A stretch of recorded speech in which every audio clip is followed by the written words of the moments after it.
Hi everybody, this is Mike Dermanuel Jr., President of Dermanuel Insurance Group, and we are on the campus of Valley Christian Schools in San Jose, California for our 2016 safety meeting presentation. The reason we chose Valley Christian this year is because it is a big place. It's complicated. It can be chaotic at times. There's activity going on here 7 days a week, almost 24 hours a day. And so this presents a great opportunity for us to learn and see situations that we might not always see on our own campuses. The other thing that I think really we want to convey today is what is it like to really have a culture of safety? And a culture of safety is really represented in a number of different variables. First, how do we hire people? Do we get the best people? Do we get people that are really aligned with our cultural values as a ministry, as a school, as a church? Second, how do we take care of our facilities? What kind of precautions do we take around campus day in and day out when we have a lot of activity? What kind of training programs do we have for our employees? This is really at the heart of creating that culture of safety, because unless we have the culture, we're not going to be successful in keeping people from getting hurt. And I think they do a great job here at Valley Christian. So we're going to spend 25 or 30 minutes with you this afternoon or morning, whenever you're watching this, and I think you're going to find that you're going to see a real 360 on the issue of safety today. And we're going to cover a lot of great topics and a lot of great issues, and we may even work in a little bit of humor now and then, but the whole point is that as you go through this session and you're observing what we're observing, that you'll be able to take that experience back to your own campus and really put it into play as you go through the year with the goal of having a safe workplace. All right, so let's go meet the team that is going to be part of the program today. There's people that you've seen before, and they've probably been on your campus many times as well. Gentlemen, all right, Matt Havens is our workers' compensation claims specialist. Matt, welcome. Good morning, Mike. Reggie? Hey. Loss control. Gabe? Loss control. Good to see you guys again. See you. And listen, I know you've been on a lot of the campuses that, well, you've been on all the campuses actually, between Southern California and Northern California, and Matt doing his claim reviews. So these gentlemen are going to help today just kind of go through the safety information that we're going to talk about. There's not a better team in the business, so I'm looking forward to this.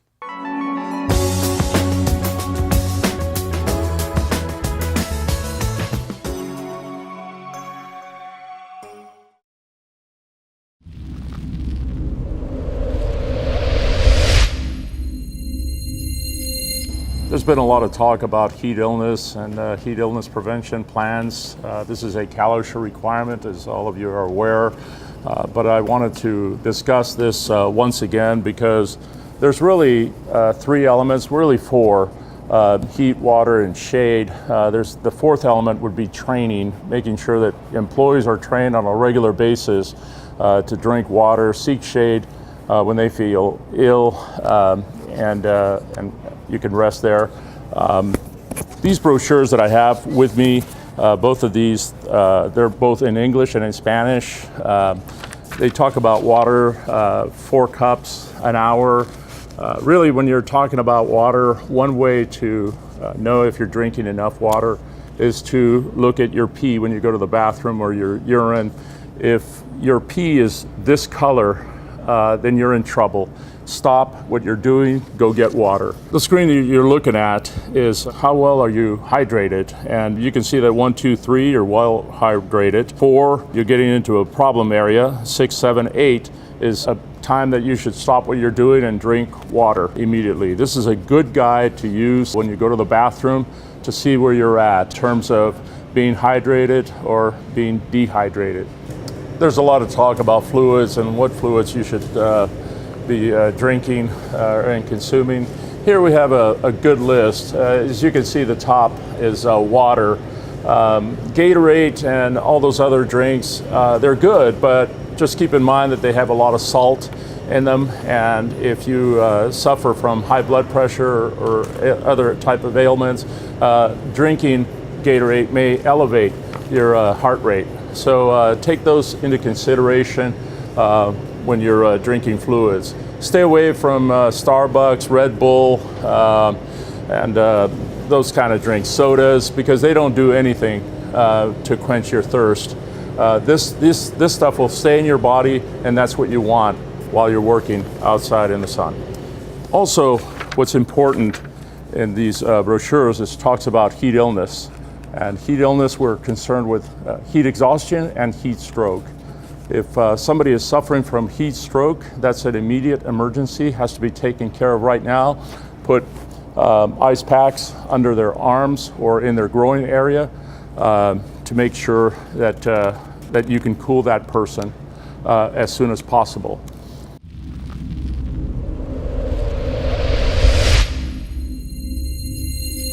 Today we're going to show you how to properly lift one person and a two-person lift. And it's very important when you're about to lift, you come up on your load and figure out, hey, is this something I can lift on my own? Important to squat like a baby, like Reggie is showing right here. And when he lifts that load, he is going to have it close to his body, and his chin is going to be up. That helps the body lift straighter and reduce the possibility of having a back injury.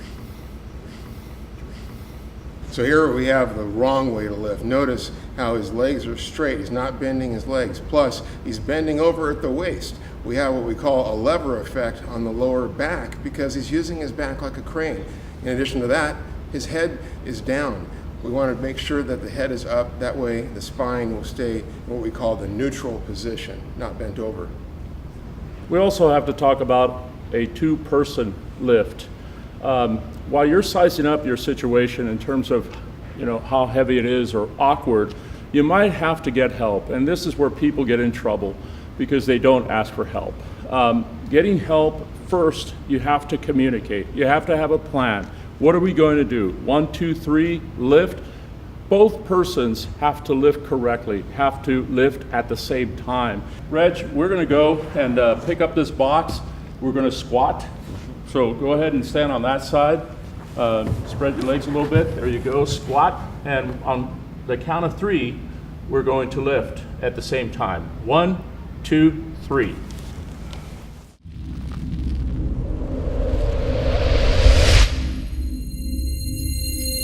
So we're on the campus of Valley Christian Schools in San Jose, Warrior Field. They got beautiful facilities here, a great athletic program, but what comes with that are a lot of coaches. And what comes with a lot of coaches are a lot of people doing things maybe they shouldn't be doing. So I want to ask Gabe here. Gabe, what's the number one piece of advice you have for a coach in the process of coaching their sport? I think you can demonstrate the sports. I think it's showing people what to do and what not to do, but not at full speed. When we have coaches doing full speed demonstration of a particular move with the particular sport they're at, that's when we get into trouble. Okay, how about you, Reggie? What do you think? Well, the only thing I can think of is that in your head, you're 18, but physically you're not 18 anymore. So just remember that. Exactly. Matt, what kind of claims are we seeing out there injury-wise with coaches? We've had torn ACLs, we've seen ruptured Achilles tendons, we've seen torn rotator cuffs. So we're seeing some major stuff. Yeah. And so what happens is you've got people that are just doing their job. Maybe you're a volleyball coach and you're going up to demonstrate a kill and you tear your Achilles. We've had coaches throwing batting practice, tear their labrums or hurt their shoulders. We've had line coaches doing football drills with kids. Clearly they're completely outmanned in the process of doing that. So the rule of thumb here is demonstrate, but not at full speed. Know your physical limitations and understand that as a coach, you are one of the biggest hazards on campus in terms of a potential injury.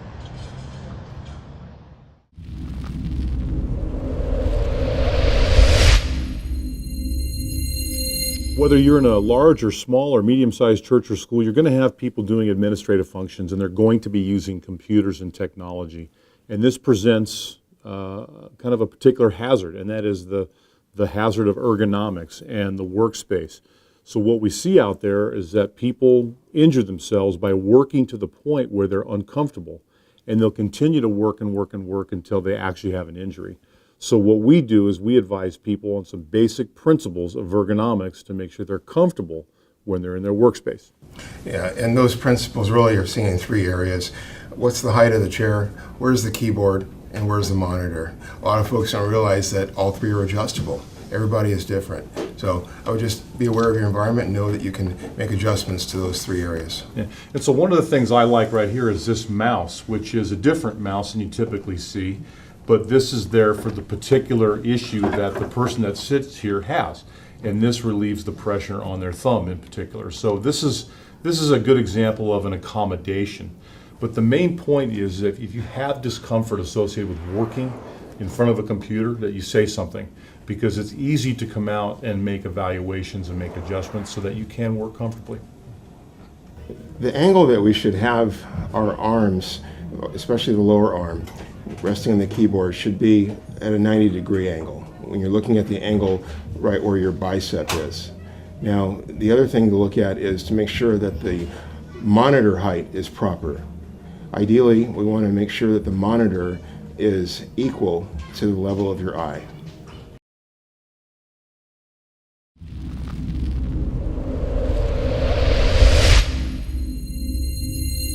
A topic you've heard a lot about over the years is slips, trips, and falls. And the reason you hear about it is because it is the most frequent type of injury on a church or a school campus. So guys, what are you seeing out there? Well, really nothing different, is there? It's the same old story? Same old story. Yeah. Same old story, and one of the things that I have seen this year has been people trying to get through a dark room from one door to another without turning a light on, slipping, tripping, or falling over an object, Okay. and sustaining knee injuries, fractured wrist, severe lacerations, Walking through dark rooms. walking through dark spaces. Got it. All right. And another thing is, I think when you're talking about slips and falls, it really comes down to the fundamentals. If we have something on the ground, whether it's oil, dirt, water, it doesn't matter, that's going to increase the likelihood that you're going to slip and fall. Yeah, and this room right here shows clear trip and fall hazard, like this electrical outlet. That is something to be aware of, especially given the type of shoes that you're wearing. It can make it a very easy trip and fall. Yeah. We're going to show you some examples of things that are inside and outside, and you'll probably recognize some of the situations because you're in them every day. But slips and falls, I mean, if we eliminate those or greatly reduce them, we've won 75% of the battle on our campuses. So what you see here is a classic example of somebody really taking a huge risk. You've got a very high staircase. They're looking at their phone, and so no handrail. They're walking on the wrong side. So on a normal day, you'd have people going up the side that they're walking down. I would call this a really big unforced error. It doesn't need to be this way. Somebody can just simply avoid looking at their phone and hold the handrail for the 20 seconds it takes to come down the stairs. So what you're about to see is a classic case of distracted walking in a parking lot. And this is why we have claims in parking lots, because people can't put their phones down for longer than 2 seconds in order to get from the parking lot into work. We have a lot going on this campus this summer, a lot of construction. And Reggie, I think they do a good job. Everywhere I've looked, they've got areas cordoned off, and that's good, right? You know, it's excellent, but you know, this is just unexpected. You know, if you're walking along, you're not going to, your eye isn't trained to see an elevation of about 2 inches off the ground. So just need to be aware if the cones aren't extended to cover this area, and if you have to walk through, just be aware of where you're walking. Yeah, so what we do is we would put a couple of cones up here with a sign, okay? We don't want people to go around and walk into the street, but at least we have a little bit of warning over this plate. But by and large, they're doing everything right here. They really are. But what we have to do, if we're an employee or a guest or a student, we have to respect these lines. We can't walk over them, we have to walk around them. But overall, I think a very good job. Yeah, no, I'd agree. Yep. When we're doing self-inspections, we're doing safety inspections, we usually come across this type of hazard, trip and fall hazard. Also, you'll notice that it's right next to a doorway, so anybody that comes out will likely trip and fall over the cord. There should be another source found, and if not, at least put tape over it, eliminate that hazard. This is not a huge deal, but we do need to have access to this fire extinguisher. And although the trash cans don't pose much of an impediment to them, they still are. And so they need to be moved. Okay, it's pretty typical for us to see situations like this around a teacher workspace. It's nothing bad, but we just need to be really aware that when we have the inevitable bundle of cords around where a teacher's primarily operating, that we've got to take extra precautions. I would recommend having some kind of a strip across here so that the chance for the chair or someone's feet to be tangled up in the cord becomes a little less likely. This is the way to do things. This is in another area of the same building. So this is what we would recommend when you absolutely have to have cords from the wall in between you and your work area, right here. No, I don't want to get fired.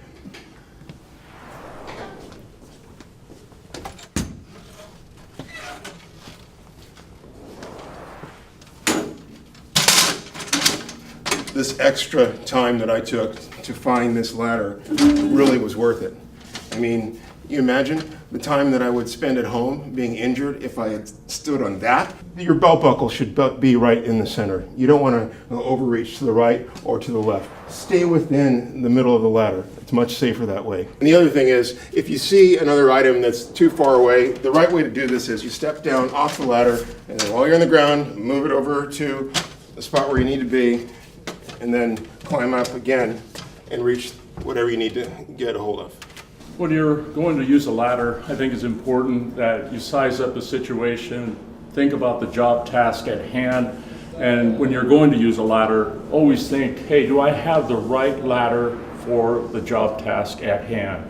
I'm going to change the light bulb. So this ladder is plenty, but we have to look at the ladder and make sure that the feet and it's locked, the feet are in good shape and it's locked, because once you're on it, you're hoping that it's going to hold your weight and you're not going to fall. Always have 3 points of contact, making sure that the ladder is on firm ground. Here it's on tile, but it could easily be outside in the gravel or dirt. So make sure that the ladder is stable before you get on it. And 1, 2, 3, here I am.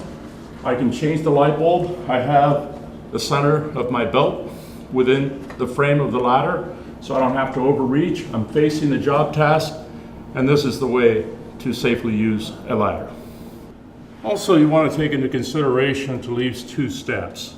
And this is very important because the higher you go on the ladder, the worse it is, the more dangerous. Never step up here, ever. So if you have to go above those 2 steps, you're using the wrong ladder. Sometimes I walk around campus and I see this type of ladder against the wall. This is not only improper, it's unsafe. It's not made for that. If you want to lean a ladder against the wall, then you should use an extension ladder. This is a piece of equipment that we see quite often on school grounds and some churches as well. This is a scissor lift. Like any vehicle, like a forklift or a boom or anything like that, you have to be trained and authorized. That is where the rule of law in Cal OSHA, so to speak. Many of you buy equipment that's used, and it may come with safety information or not. In this particular model, we don't see the black box that has the owner's manual. That is critically important because it gives details and features about this lift, maintenance, checklist, that sort of thing. Before you operate this scissor lift, even though you're trained and authorized, you have to do two types of checks. One's a visual and one is a functional test to make sure that the equipment is working properly and safely before you go up in the air. And so if you're training a new employee, you can go with him. You can put 2 people, 3 people. Each lift has a weight capacity. And so it's very important not to go over that weight limit. And that weight limit is body weight and tool belt. Also, it has an extension. The extension has limits as well. One of the things that we see often when I'm out in the field is somebody will put a 2x4 or a 2x6 here to gain height. That should tell you that you're using the wrong lift because it's the wrong height for that particular job task. So we've not really intended to talk about this issue, but I love this idea. Very clear sign where to go in the event of an evacuation. This touches not only employee safety, but student safety as well. I love this. I think it's a great idea. If you can do it in your schools, your churches, I would.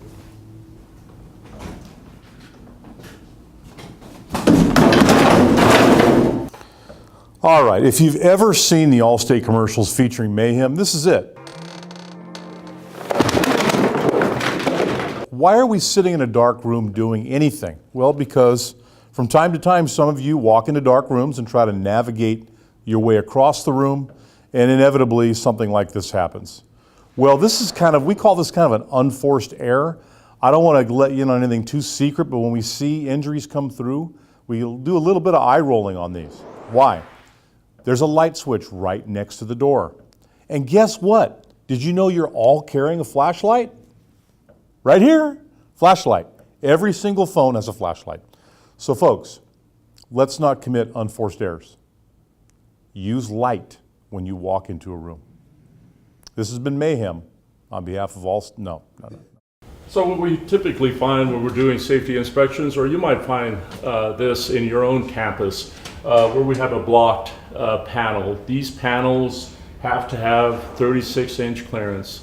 A lot of schools, a lot of churches, what they do is they paint a line on the floor to remind people not to place items too close to the panel.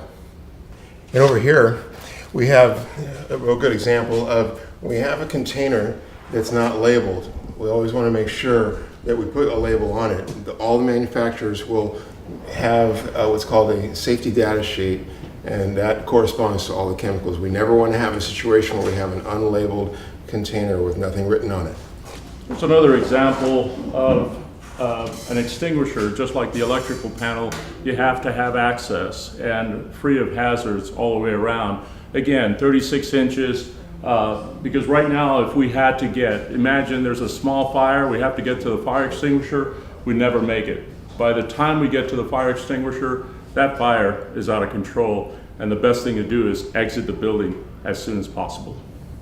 Sometimes we see things like this where it's this type of saw. It's a radial type saw, and as you're going to use it, the proper guard is in place. It's clear, you can see what you're doing. This is good. This is the way it should be. This allows the employee to work as safe as possible with proper guarding in place. So here we have some hazards that I want to point out because it could happen in your own school. When ladders are stored, they can be like this, but they need a bungee cord to make sure they're secured. This is required to keep them from tipping over. Also, you might see here, there's a fire extinguisher, another blocked fire extinguisher that we need to keep this area as clear as possible. It's a good thing that the pipes here are secured in this box compared to being loose, standing up against the wall. There might be one or two pipes on the floor causing a slip and fall or trip hazard as you're exiting the door in an emergency situation. Gentlemen, I don't know how much more we can tolerate. For 25 years we've been talking about standing on chairs, and yet people are still doing it. Are we in agreement about what we need to do today? I think we are. Definitely. Judy? Have a seat, ma'am. I think the four of us here agree this is the most difficult thing we've ever done in our lives. But you are a danger to yourself. You're a danger to this school, and you are a danger to society. And we can no longer tolerate it, even though you've had good years of service here. Judy, you're fired.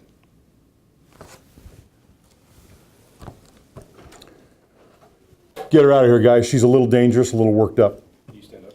I want you to take all the precautions that you feel are necessary. I think that's appropriate, don't you? I agree. Absolutely. Yes. I feel a little bit threatened. This way.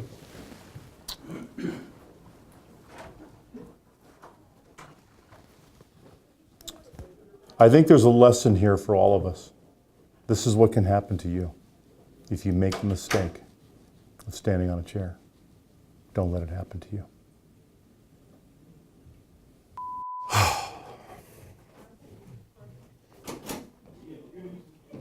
Never done anything harder in my life.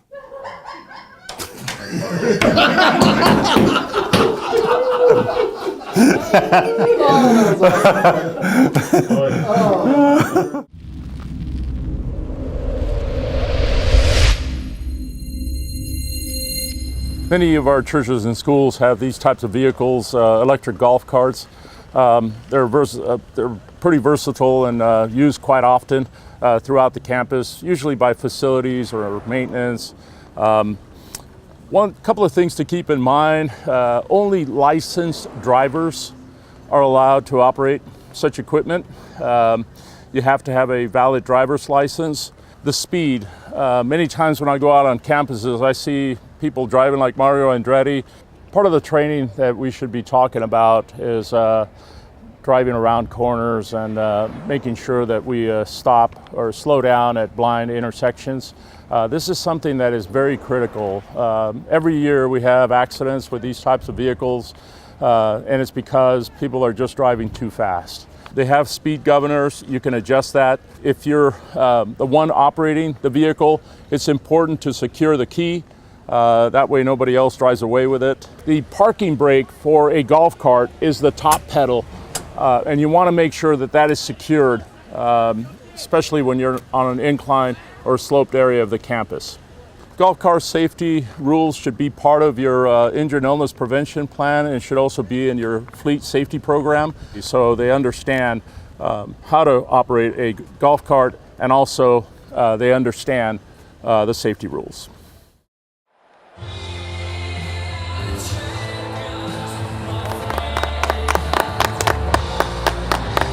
Thank you, thank you. I've come today even though I've not been invited, because as you know, I know a lot about everything. A lot. So behind me I've got Crooked Gabe, Lying Matt, and Little Reggie. They've not been doing their job. And so I'm going to lay out my vision for a safe workplace for you, because I've made trillions of dollars on safe workplaces. The first thing we're going to do, now we're going to talk about coaches for a minute. Coaches, if you keep getting hurt, we're going to build a wall around this campus and you're going to pay for it.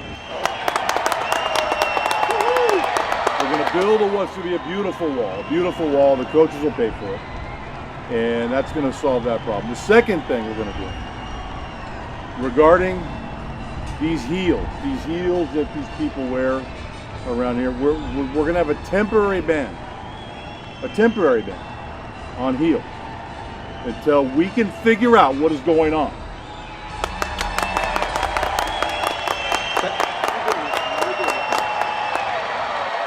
Now, some other people have asked me, what do we do about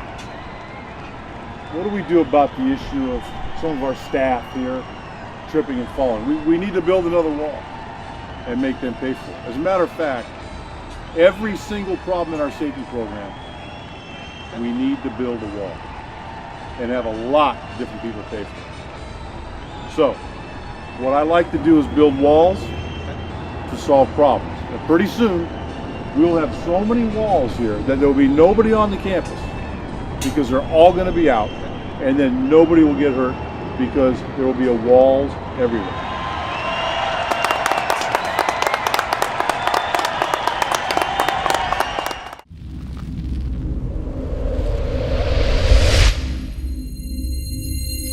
Okay, so it's pretty rare to have playground injuries for staff members, for teachers, and for yard monitors, because most of the time people are pretty cautious. But here's really what we're concerned about. One is, and this needs to be said, although I think it's kind of obvious, don't play on the playground equipment. It's not age appropriate for any of our staff to be on, and probably not a good idea. So there, I said it. If that, is controversial, well, so be it. But I mean, really, we should not be on the playground equipment. How most injuries happen on playgrounds, though, is really interaction with kids. And it usually involves tripping and falling over a child that you don't see. You want to make sure that you're keeping a pretty good perimeter around yourself, free from kids coming in and out of it. Now, I realize it's not always possible. You've got to be aware of your surroundings. Most of the injuries we see are trips and falls because people are falling over kids that they don't see. The second area of injury that we see quite often is being hit with some form of a projectile, whether it be a ball, a toy, something thrown in your direction that comes at you from a part of your vision field that you can't really detect. So 3 things. Don't play on the playground equipment, number 1. Number 2, be aware of your surroundings and make sure that kids are not getting into that safe zone around you. And 3, be on the lookout for flying objects, because flying objects create a little bit of havoc out there from time to time. Those 3 rules or concepts or guidelines will pretty much keep you injury-free while you're out on the playground.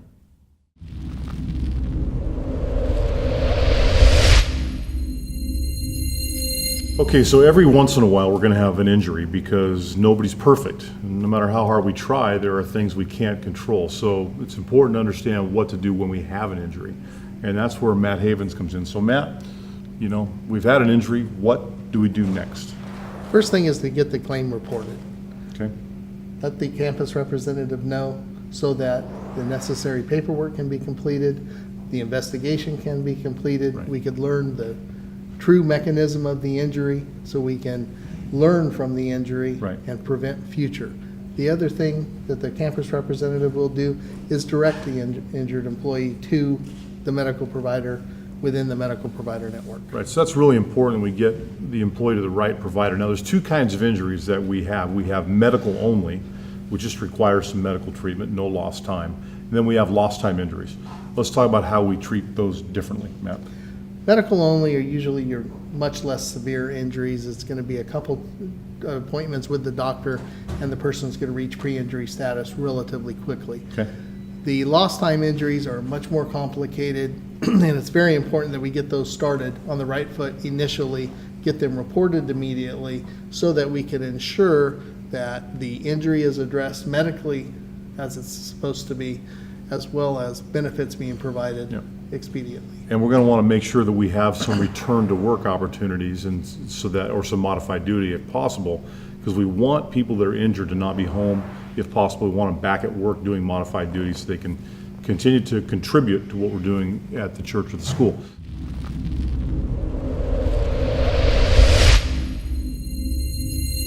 Thank you for watching today. I hope this has been a good experience for you. We have one goal, really, and that is to help you create a culture of safety on your campus, in your church, in your school, a culture of safety.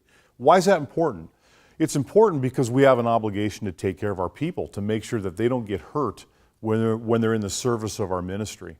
And the second reason it's important is because if they don't get hurt, then we can count on having insurance costs that are level or lower year over year. And we all know how important budgets are. So really a culture of safety is a stewardship issue. We protect our people, we protect our budget. Now how are we going to get there? Well, it's important that we have several building blocks involved. Regular safety meetings, even for summer help, even for summer counselors. Safety orientations should be happening throughout the year. Compliance with OSHA is very important. OSHA has a very strict set of rules and guidelines that I support. I think they're good. I think they help us maintain that culture of safety. We need to be doing self-inspections, and that's not really always a formal process. If you're on campus and you see something that needs to be addressed, you have an obligation to tell somebody about it, because that condition, if left unattended, could cause one of your coworkers or one of our students to get injured. We have a lot of resources at Dmig for you. We have our online system where you can go on and get safety training resources. We have our Dmig Safety YouTube channel, which contains a lot of the videos you've seen over the years and a lot of great topics that I think you'll find to be very useful. And so we also have the resource of just contacting our office, looking us up online at dmig.com. So thank you for watching today, and I hope you got a lot of good information, and I wish you all of God's blessings during your upcoming school year.